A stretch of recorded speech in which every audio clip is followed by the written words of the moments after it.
Hello, Calypso. Hey everybody, it's Jeremy. Welcome back to Pathfinder, Wrath of the Righteous. This is our Beast Tamer Bard build, episode 3. God, numbers are so hard sometimes. 237. Otis Babodary. I need to put a channel point to make people pay me to comb you. But also I need to comb you after this video, okay? You have not been combed today, and it shows. Just sheddy. Yes, sheddy boy. Yes, sheddy Betty boy. Okay, we are in the Stranger's Tower, the Mage's Tower. The Mage's Tower, which we are 999.99999% sure is the Storyteller's Tower. Are we facing... We're gonna go south. Beautiful. Okay. I can go anywhere. I will prove my worth. I sense something. God. Forsaken. I will follow my dream.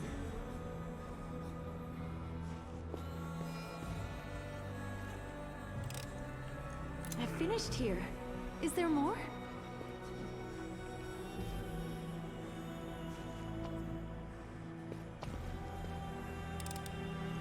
I finished here.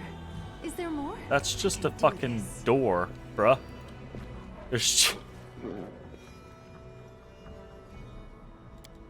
I'm glad I was useful to you. Arushale succeeded? Oh, she has a plus 34 on her knowledge?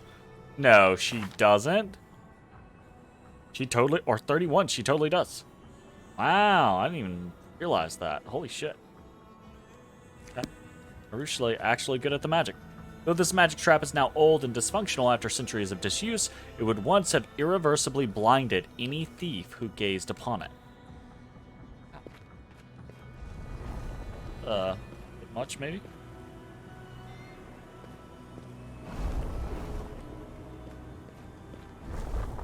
Each step is a new journey.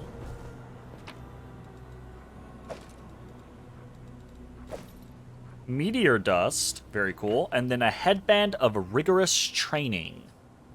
Headband of wisdom plus 6 allows its wearer to declare perfect strike 5 more times per day if they already have this class ability. Perfect strike is the monk ability, right? So like this is potentially very good for Fawn, right?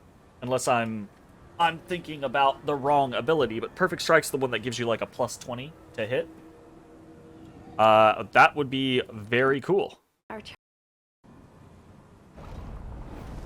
In point of fact, that would be fucking neato. One might say.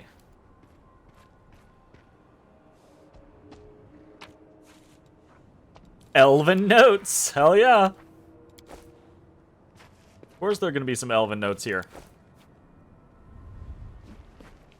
Something is not right here. Allow me.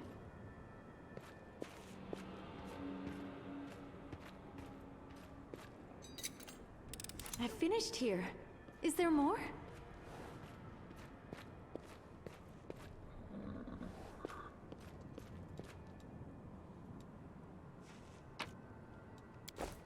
Why was that not lit up? The magic has left this once powerful magical seal that protected the premises from the presence of demons. Ball.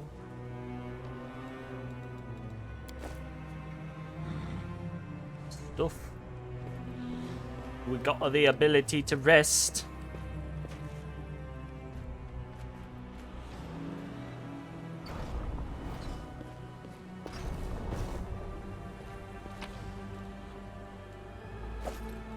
Lethal Conductor. The dagger, plus 5 shock,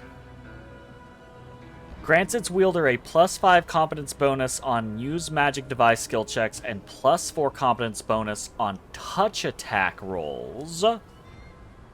Interesting. That actually could be a fun little scenario to throw on Ember, or on Nenio, depending on the situation. That's kind of cool. And then I think we want to have our best opportunity here, so...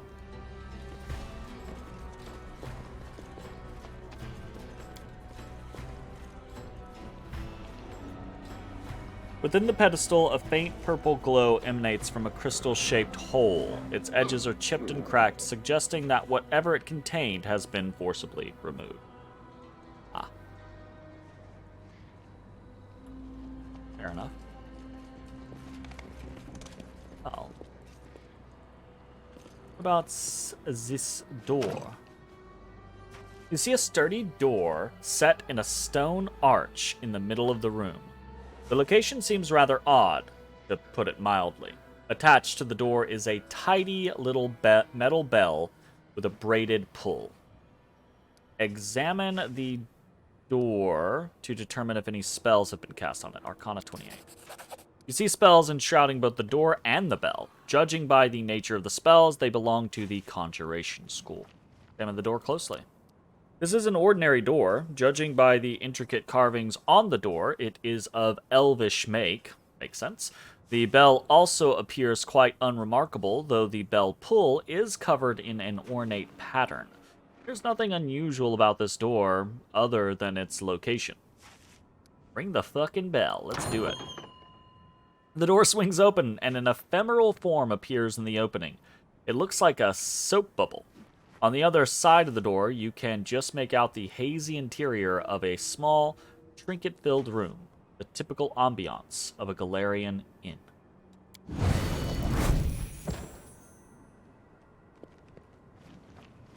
Is this a young storyteller?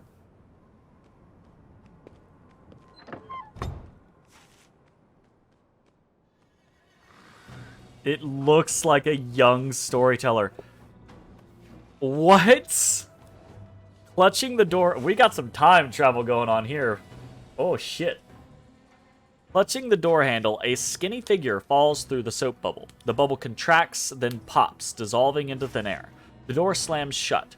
Cautiously touching the stone floor, the unexpected guest rises slowly to his feet. It seems that the storyteller, for it is undoubtedly him, is quite surprised.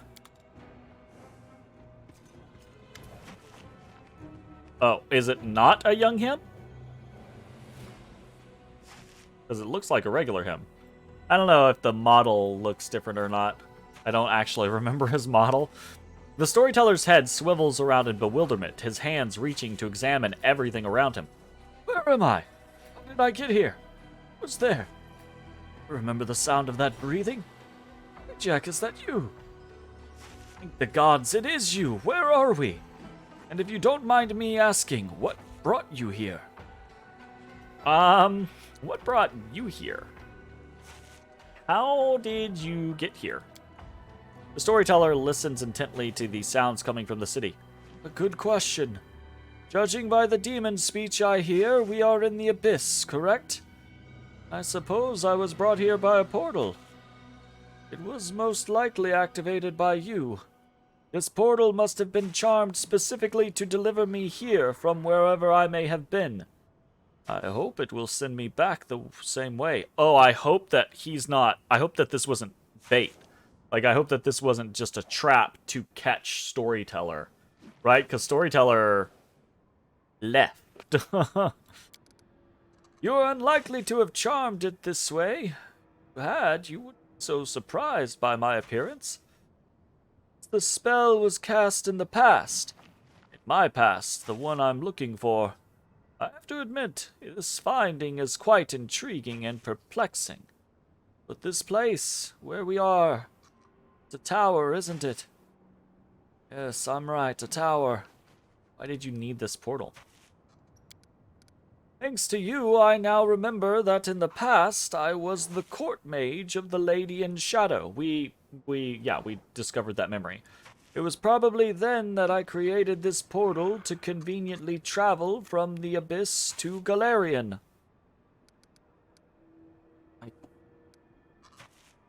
came here looking for information about certain purple crystals, but I found you. The storyteller nods with understanding. You are looking for the heart of the tower. Yes, I studied its capabilities here in Elushanira. You must have seen the socket it was placed in. I did, we just saw that. Unfortunately, the details of my research are hidden from me by the gloom of oblivion. Perhaps if I laid my hands on such a crystal, I would see something else in my past. Do you know where to get one of these? They come from mines, or maybe from the bottom of the sea. The elf takes out a delicate compass from his bag, the needle of which is slowly but constantly spinning. I sense the power we are looking for. My hands have touched it in the past. The past I do not remember. I think a little divination will come in handy. I can set this little trifle to help you. Explore the caves here. You are near the crystal. The compass will let you know. Okay. What do you think of Galfrey's ordering me to go to the abyss? The storyteller purses his lips. I'm not a politician or military leader, but I've seen all sorts in my life. That's why I have some experience and know different stories. The story I'm watching now did not strike a chord with everyone. There are many in Dresden who are saddened by your departure for the abyss. There are even some among them who say, though in a whisper, that Galfrey was envious of her commander's glory, in a hurry to be rid of him. But most do not think this. The majority praise the queen and expects her to lead them to new victories over the demons. It's quite possible that she will succeed. Right now, as far as I know, Galfrey is actively preparing for an advance to the west, into the heart of the world wound. I see. The sense of recognition. It's truly astounding. I definitely used to live here, and if there are no other claimants, ready to become the owner of this tower again. Be my guest any time. Are you just coming back? You're just coming back. How is Galfrey? It's impossible to tell by the storyteller's face, whether or not he's surprised by your question. She's acting in the manner befitting the queen, standing at the head of the crusades. As for her spirit, that I do not know, but I could ask her on your behalf. Please do. Then I will.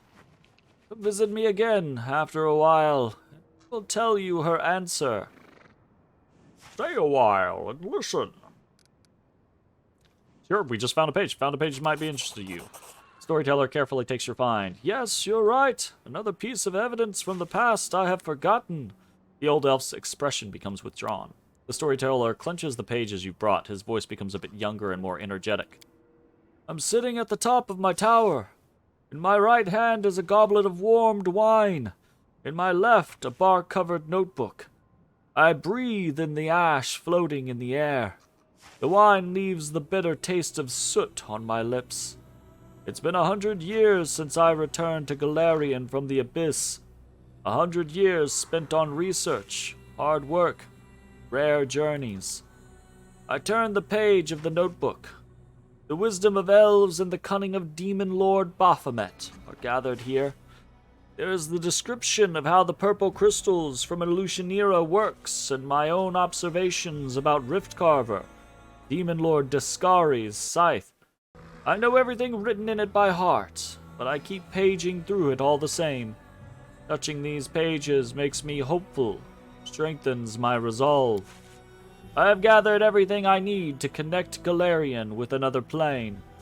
I'm close to saving the smoldering embers of Golarion, hiding them from Earthfall. Just a little bit more.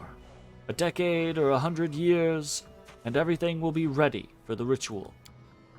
A cold shiver runs down my spine, and I smile. Kinney is trying to get into my tower again. A world of ruins presents many opportunities for a thief. Forgotten ancient treasures left by their owners are there for the taking. These objects are not so precious nowadays, but they can fetch a good price on other planes.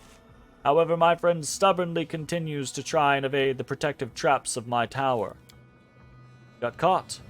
Predictable. The tree guards safely entangled Kinney in their branches. You got to the 3rd floor of the tower today. Nice try. I smile, sip my wine, and turn the page of the notebook. My friend will have to wait a little while before he's released. I'll finish my wine first. Tell me about Golarion after Earthfall. The storyteller gulps. It's frightening here. Many people have perished. Cities have been turned to ruin. The few who are still holding on fall deeper into degradation with each passing day, turning into barbarians or bandits. Not a week goes by without someone trying to attack my tower and rob me. Wow. But my spells are strong and my guards are impeccable. Hungry and crippled, the riffraff leave my tower in search of easier pickings. I watch them go and feel no mercy. They deserve their fate. They should have fought like me, but they chose the easy path of plunder. Why does Kinney try to get into your tower? The storyteller shrugs and frowns. All this started with an innocent joke when I boasted to him that my tower was now the safest place in Golarion, and he decided to prove me wrong. It's been 20 years since then. Become a very long-running joke.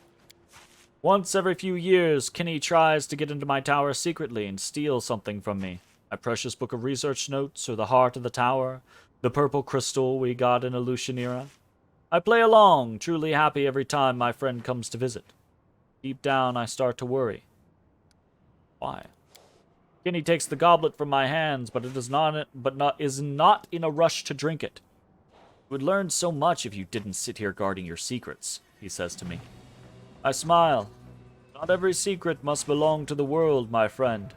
Precious stones lose their shine when they pass through 100 hands.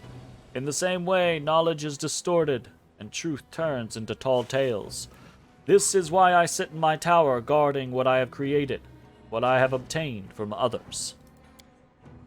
My friend only shrugs and stops talking, dissatisfied with my answer. I start to think, when did Kinney and I drift apart? He blames me for dragging my feet. He says I should have opened a rift to the other planes as soon as I returned to Golarion. Now it's too late. The jewels of our civilization have already perished, and soon the rest will too. He thinks we've lost, and now my research is simply dangerous. I don't answer his reproaches, for they are somewhat fair. I could have tried to save Golarion 100 years ago when Nocticula, my former lady in shadow, upheld her part of the bargain and decrypted Baphomet's notes. But instead of fulfilling the goal I set for myself, I decided to spend a little more time on research and preparation. It will take a year, I told Kinney back then. But after a year, I needed 2 more, and then 10 more. The world was falling apart around me, and I still lingered. The storyteller frowns.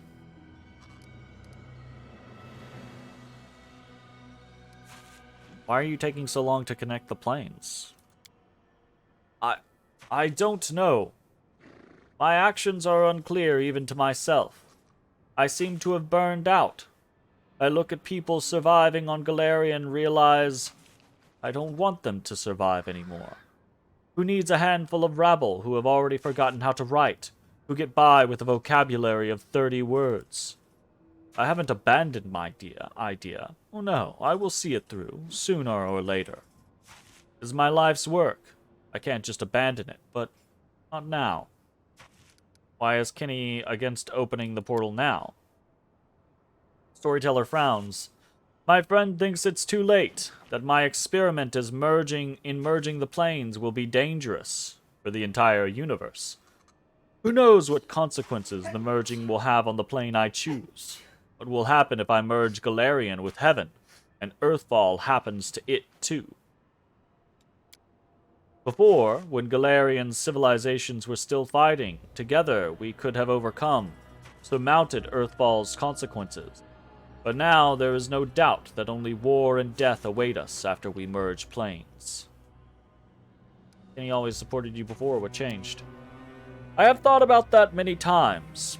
Over the years he spent on Golarion, my friend gradually lost the fire in his eyes. His opinions became more and more careful. Stopped rushing into any adventure life offered him. Got old. He got old. Yeah, absolutely. Storyteller sighs. He got old. We both understand that his life as a half-elf is almost over, and I still have several hundred years to live. We realize that soon we must part forever, though thought keeps us from talking like we used to, making plans for the future. Or this thought. Kinney seems distant. The storyteller is silent for a long while, subdued by his thoughts. The terrible thing is, I don't feel sad. I accept our parting as a given.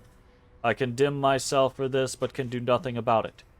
Kinney will leave me, and I will drink a goblet of warmed wine to remember him.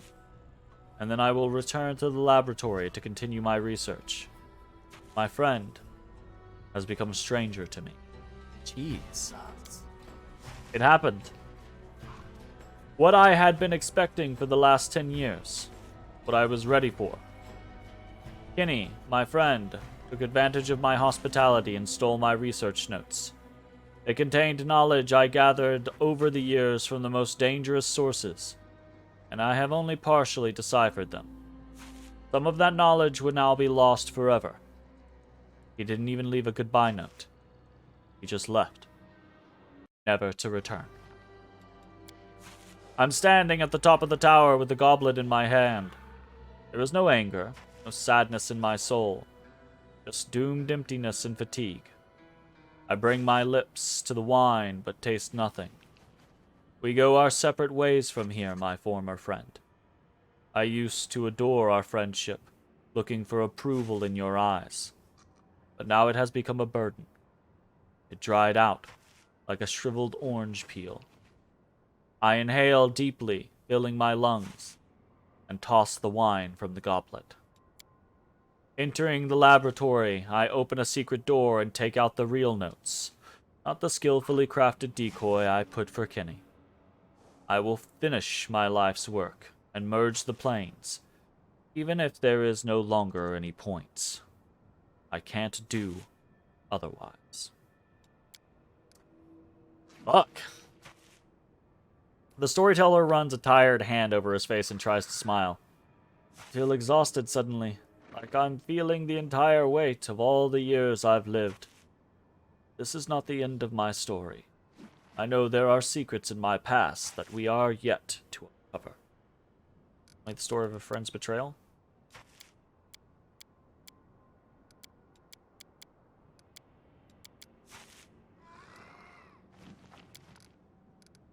I have another page? Jesus. Yes, you are right. Another page of evidence from the past I've forgotten. Okay. I suspect it's difficult for you to carry out your mission surrounded by enemies. I would like to help. Unfortunately, I will not be able to bring your allies or reinforcements through this portal. Supplies, however. When I return to Golarion, I will buy some travel necessities. If you need anything, just ring this bell, and I will deliver them to you. Okay. Replenish my supplies.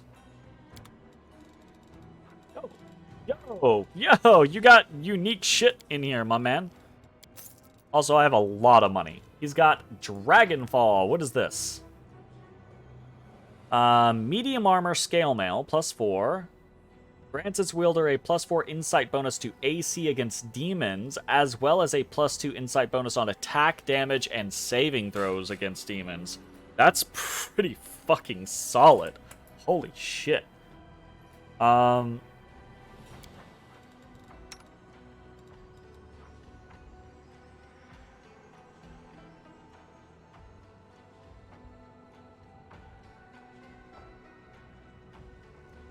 That's increased damage, so +2 damage, +4 damage, because we always have outflanked.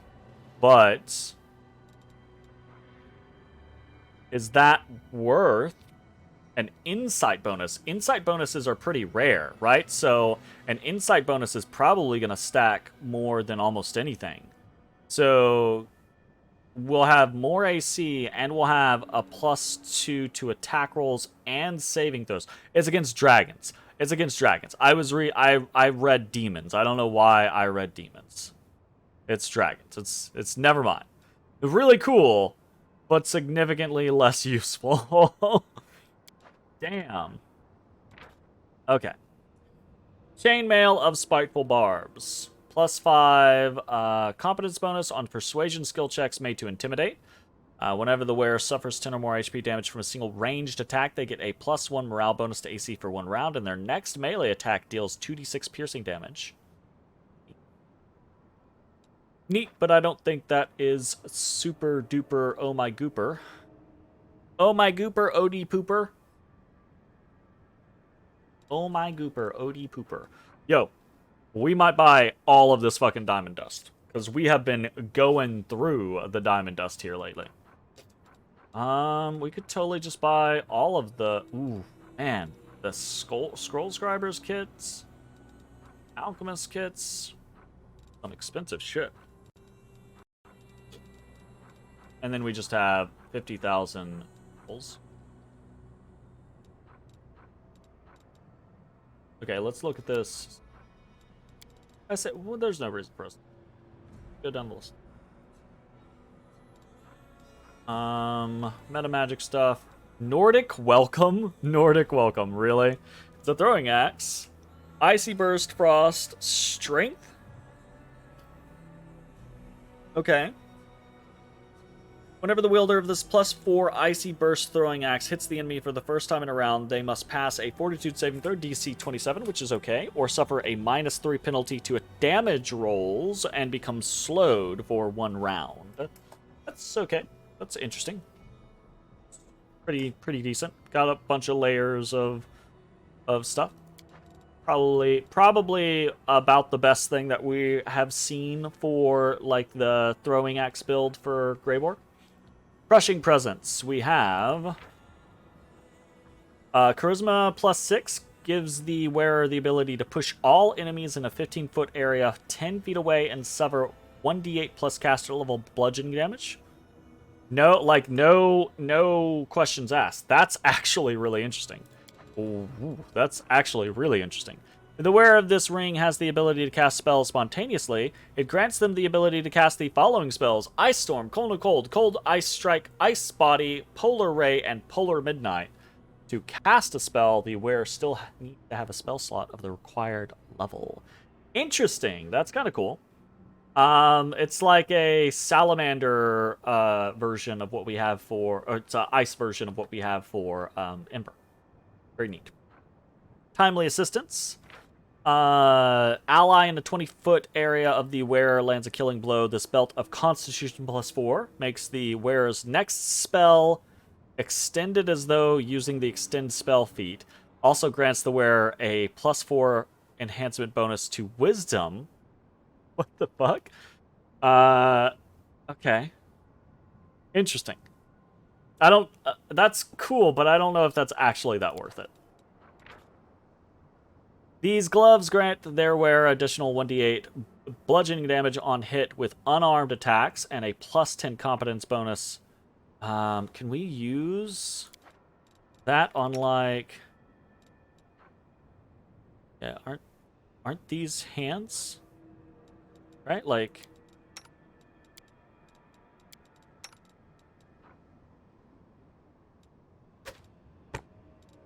Yeah, these are hands. I don't know if we can wear them, but if we can wear them, that's fantastic, right? Like...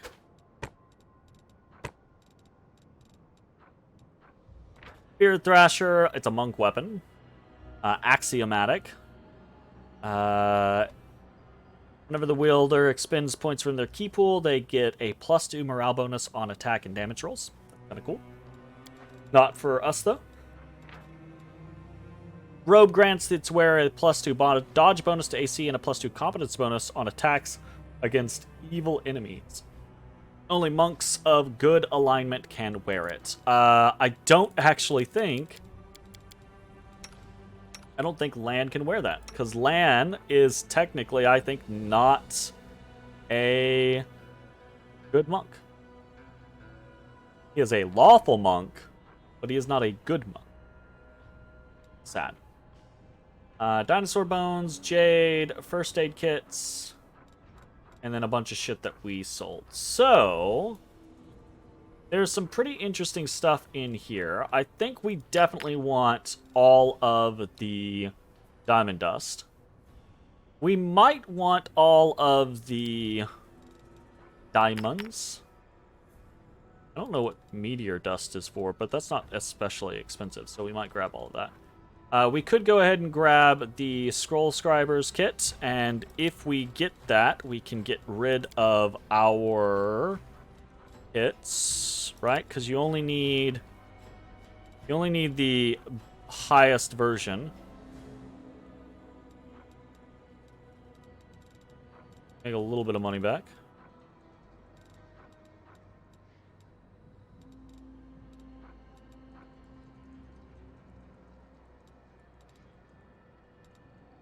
$148, easy peasy. I don't think we care about any of these scrolls necessarily, although we could get something like a couple of Raised Dead scrolls just as kind of like backups. We already have a couple of things. We might grab some of that. We'll see. Nordic Welcome is pretty good, I think. Right? I do like the idea of Greyboar's throwing axe build rather than a melee build. Like, it does seem really fun to me. But we don't really use Greyboar that much, so I don't know that I would want to prioritize him. Right?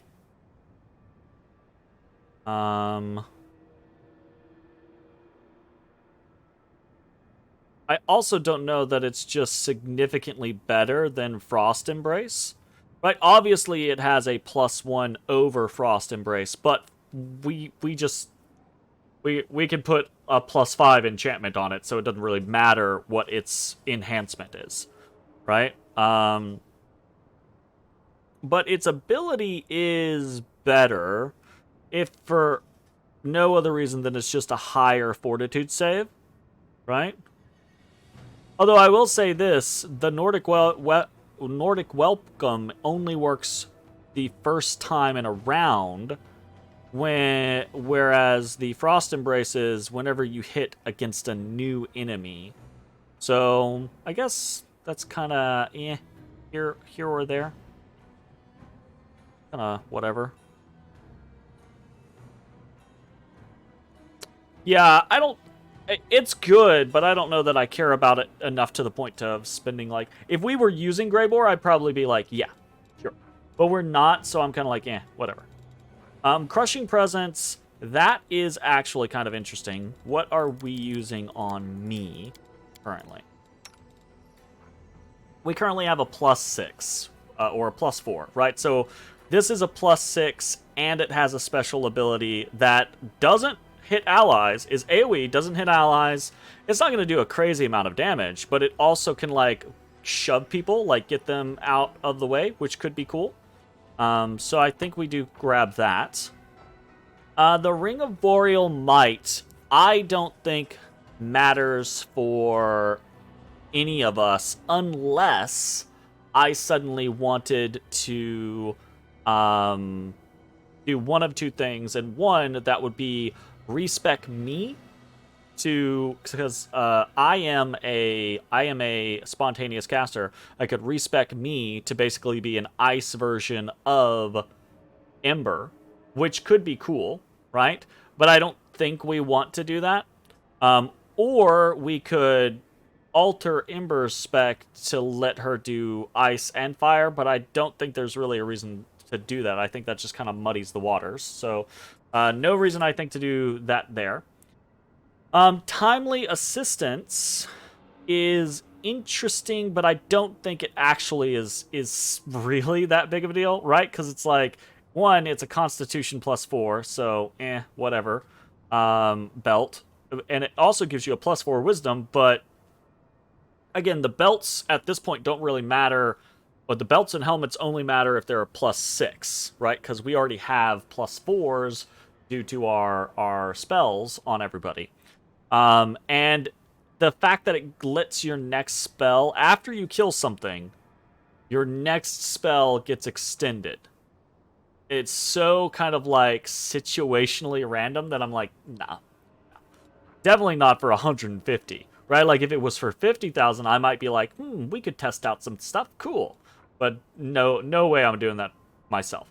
I think we do want to pick up the Gloves of Martial Excellence, but I think we're going to pick those up after. We're going to do a shopping experiment here, and then we will save, and then we'll come pick them up, because I don't know if we can wear them. I guess I can just click, right? Like, because, yeah. Anything that... Okay, yeah, they're wearable. Absolutely. So this is going to be... Here's the thing, though. They don't count as unarmed attacks is the issue, right? Like, this is not an unarmed attack. So, in point of fact, they can wear them, and it might be worthwhile to pick them up. So I have the plus 10 competence bonus on athletics checks, but we don't have athletics checks that much. I don't think this is really worthwhile. I have rethought my scenario. This is great for an actual punchy monk, but that's not us. Also good for a monk, or anyone actually using a quarterstaff. Great for a monk. Not us. Cool. And then the last things that we have here are these dinosaur bones, which we can buy all of them for 4K. So yeah, absolutely. Right? Yeah. And this jade, which also is not expensive at all.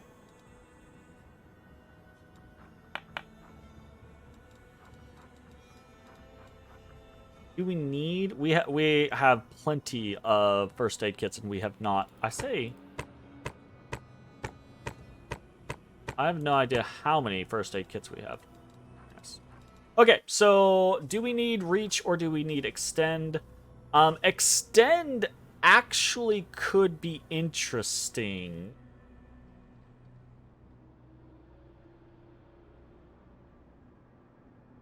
These are pretty cheap, truth be told. I'm going to grab both. Because I need to experiment with meta magic more than I have been. I think, personally. And that just leaves Dragonfall and Chainmail of Spiteful Barbs.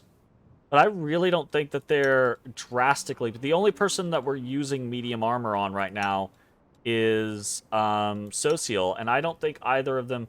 I think against dragons, Dragonfall is way better. Yeah, absolutely. But how we fight dragons like 3 or 4 times in the game so far? I don't think that I mean, yeah. I don't think it matters that much. This is kind of where I'm sad, right? Like, and this is a common thing that I used to do, and I understand why I used to do it. In CRPGs, I would commonly cheat engine in 2 things, or 3 things, I guess, right? Like, I would cheat engine in money, so I could just buy everything that I wanted to buy. Literally, I would just buy all unique items just so that I always had the unique items, and I could be like, oh, I want to try out this unique item, etc., etc. Right? Which can break some CRPGs, but other CRPGs, it's like, yo, who gives a shit, right? I would always cheat engine in carry weight, so I didn't have to deal with carry weight, so that I could hold all of everything that I wanted. And then I would always cheat engine in whatever the, like, perception oriented situation was, so I could always spot... It wasn't for traps. I didn't care about the traps. That was fine. That was kind of like a byproduct. But I always wanted to find any hidden, like, uniques, basically, right? So, anyways, I think that this is a pretty good haul. We got some diamonds. You know what? We will actually grab, because we're not spending... I say we're not spending. We're spending 260k. We're spending a shit ton. Mostly, actually, on 3 items. The Crushing Presence, the Alchemist Kit 6, and the Scroll Scribers Kit 8. But I think we will also grab some Scrolls of the Dead. 1, 2, 3, 4. And Scrolls of the Dead are...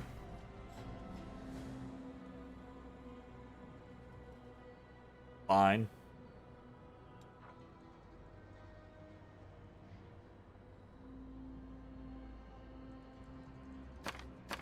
We'll get a couple of Scrolls of Resurrection. 300k. We have like 800k right now, so 300k. Yeah, I'm happy with that, I think. Okay, cool. So we just newest to oldest. We just snagged crushing presents for ourself, so that's cool. We want to put our ultimate predators back on Odysseus. I love Odysseus. He's so cute.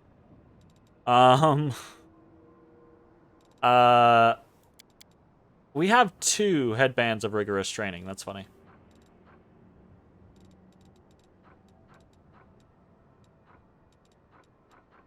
And then I kind of want to cure moderate wounds. Like, I don't care about that. Rod of Mysticism.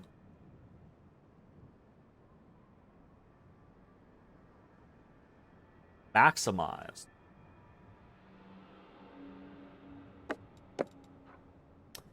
He already has an extend.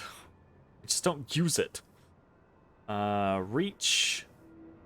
Be interesting. Maybe. You know what? I should put reach on me. Is what I should put that on.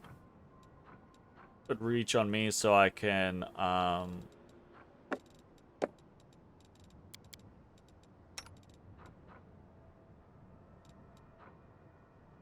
greater reach. Fun. Okay, cool. I'm gonna note lethal. Oh, no. We wanted to check lethal conductor actually for both.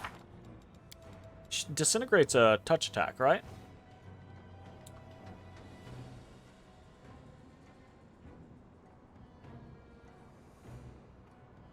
No. So Ember has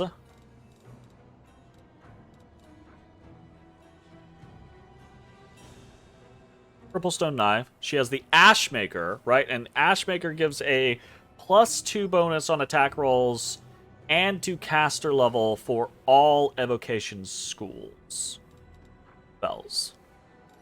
A +2 is not as good as a +4. So +4 would be better.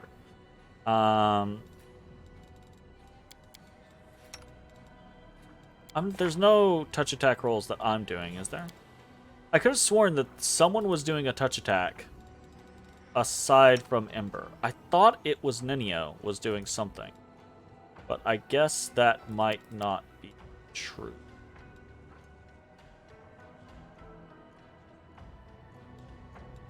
Yes, I mean, there are things that she has that are touch attacks, but... okay. So, this is a little bit of an interesting situation. This is like, if she's doing her AoE spells, Ashmaker is going to be better. If she's doing her Hellfire Ray and Searing Bolts, then Lethal Conductor is going to be better. That's kind of...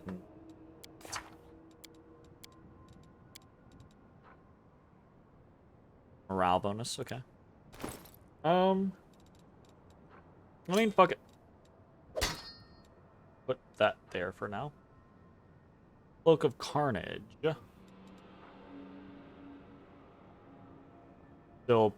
Still, yes, we're stacking buffs, but we still want that.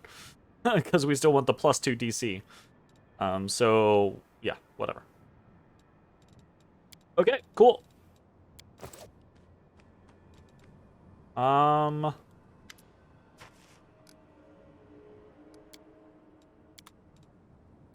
Now I guess...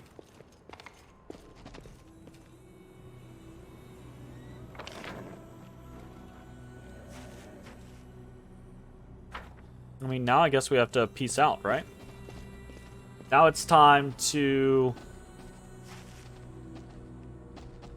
Oh, I should have saved, because what if we go downstairs and someone is here? Yeah. I got lucky right there. Let's see what we can do. Okay. We're gonna get out of here. We're gonna head to the Nexus, because that's the only place I can think of. come on. Okay, this is where pathfinding in Pathfinder gets really... Here we go. Shit. Go to the first floor. Walk to the damn first floor. Go. Go. I can handle it.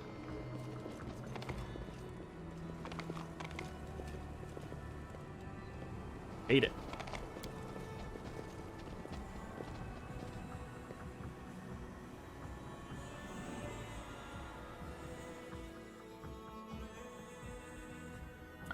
Yeah, the only place I can think of is going to the Nexus for the caves. Can't make the demons wait.